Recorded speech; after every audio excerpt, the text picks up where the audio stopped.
I'm trying to think off the top of my head if there's any other Keanu Reeves roles that I'm more familiar with than others. And not just Toy Story 4, where he literally played as a racer toy character.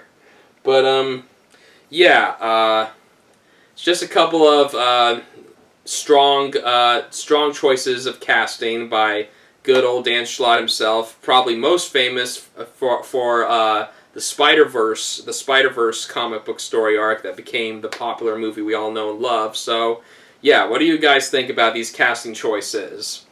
And let me in the BC know. Static. Next up, we have the newest issue of Doomsday Clock for the DC Universe.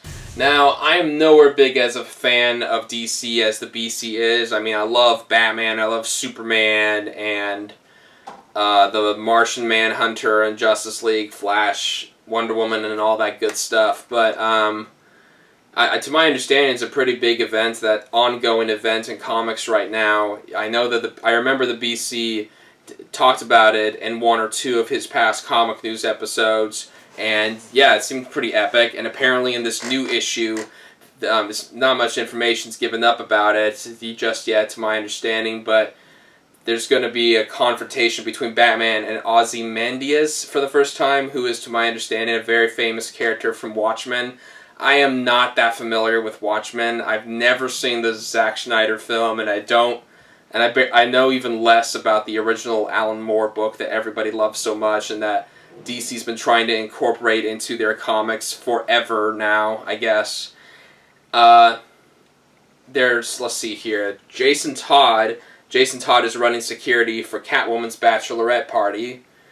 Just the idea of that sounds pretty cool. We also apparently are going to have a bit of Dick Grayson and Barbara Gordon with Robin and Batgirl too in there somehow.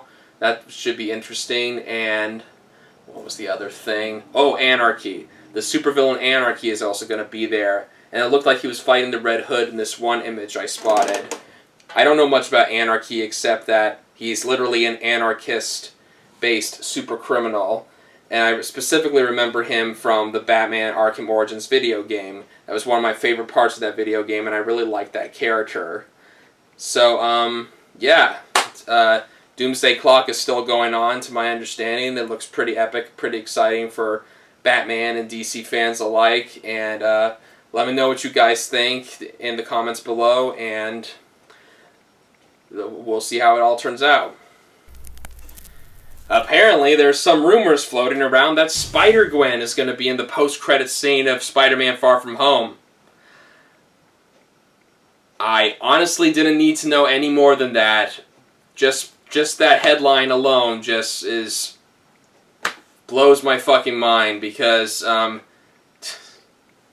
a huge Spider-Man fan. If you are even somewhat familiar with my past videos, I made two very angry rants about the Amazing Spider-Man films from back in the day in the very first What I Remembered videos I ever did back last year. And, you know, as you will see in our Marvel-thon videos eventually, sorry about that, I think I made it clear in our Marvel-thon vlog, I don't like how they're rushing a lot of things when it comes to the MCU's Spider-Man. They are literally trying to do like 5 or 10 movies into one, trying to do all these Spider-Man things all at the same time, and they don't need to. That heavily damages the upbringing of this classic character, one that I have loved so much since I was little. And I'm sick and tired of all these rumors about how Venom's going to show up in the second or third film, or Carnage is going to show up in the second or third film. It's only the second or third film. They don't need to do that yet. They need to build this up, and it's already a mixed bag what they're trying to do with Mysterio here, let alone Sandman and Hydro Man and Molten Man, Nick Fury and Maria Hill. Like, oh my god.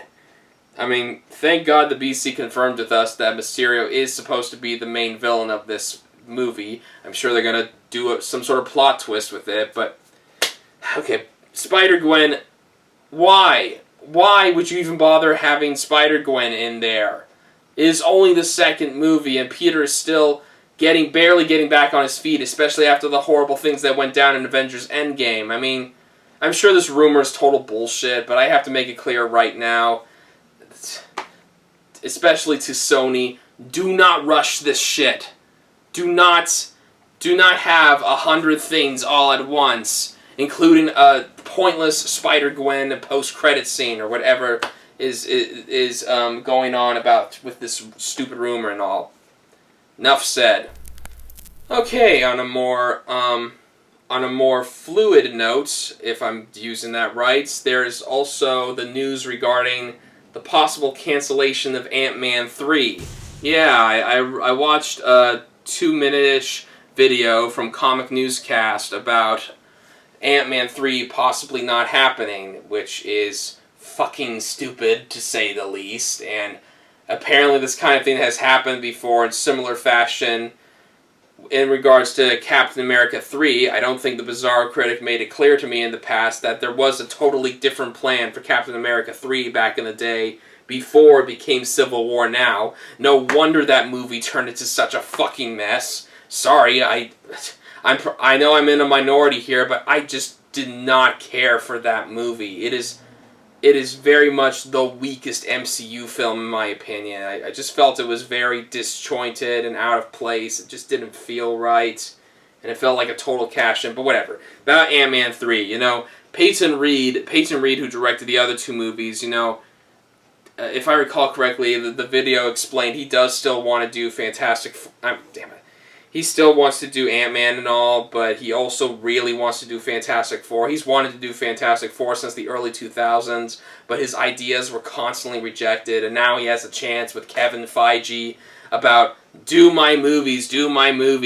And, yeah, I can totally sympathize with him there, and, it's similar to how Spider-Man turned out years ago. Just because a director leaves after making 2 or 3 movies, it doesn't mean you should just stop making the movies altogether. Ant-Man could go in so many places, with another few movies or so in the following decade or two, or even more. I mean, I'm so sick of this stupid trilogy rule where, you can make no more than 3 movies per superhero character.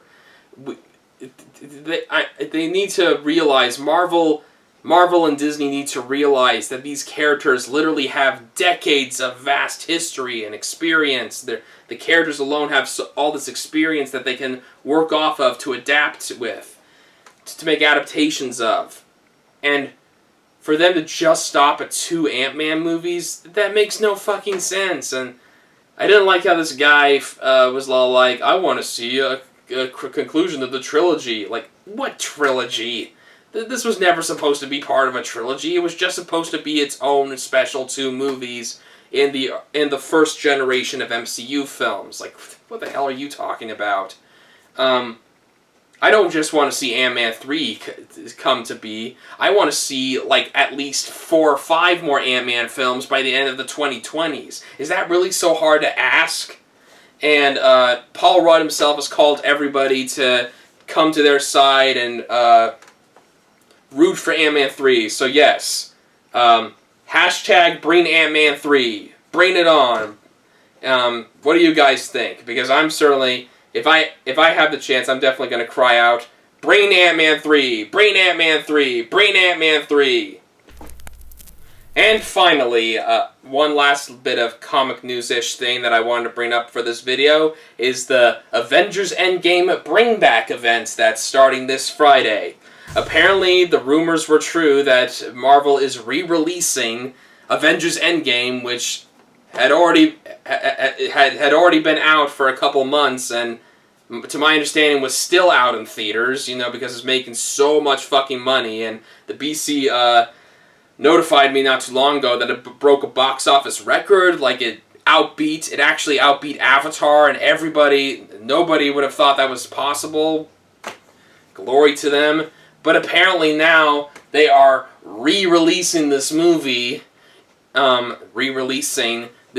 this Friday. There isn't really any detail about how long this re-release is going to go, but apparently this bring back event is going to have at least 1 or 2 scenes, extra scenes that were not put in it before, plus or including this unfinished deleted scene that's going to be put in there. Who knows, maybe it's one with Natalie Portman, with more Natalie Portman screen time, audio or something, I don't know. I have mixed feelings about this, to say the least. I mean, isn't this what you save for the fucking Blu-ray editions, Blu-ray DVD releases? Why would you do this here in the theaters? As if it wasn't obvious, just to make more quick bucks. Like,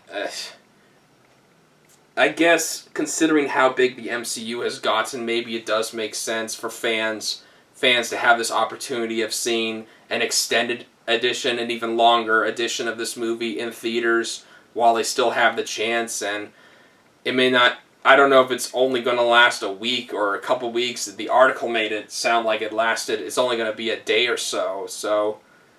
And only a certain amount of theaters nationwide are agreeing to do this event. So, we'll see how that goes. Maybe there'll be more details, a lot more information about this strange re-release event next week. So, yeah, that's all fine and good, I guess. Glory to Avengers Endgame re-release and all. And that's all I've got, guys. Thank you for joining me for the 13th episode of Comic News. I am very sorry if I babbled on too much about these few subjects that I chose off the top of my head with the limited time I got. I'll try to work harder to make the next Comic News more sophisticated and extensive and nowhere as much babbling on one subject as I did with these. Very sorry about that. And again, BC, thank you for giving me this opportunity, and glorious travels and battles against those copyright Nazis and Deadites. Thanks again, everybody. Please like, share, and subscribe, and be sure to look forward to a lot more awesome Amateur Masters content in the near future.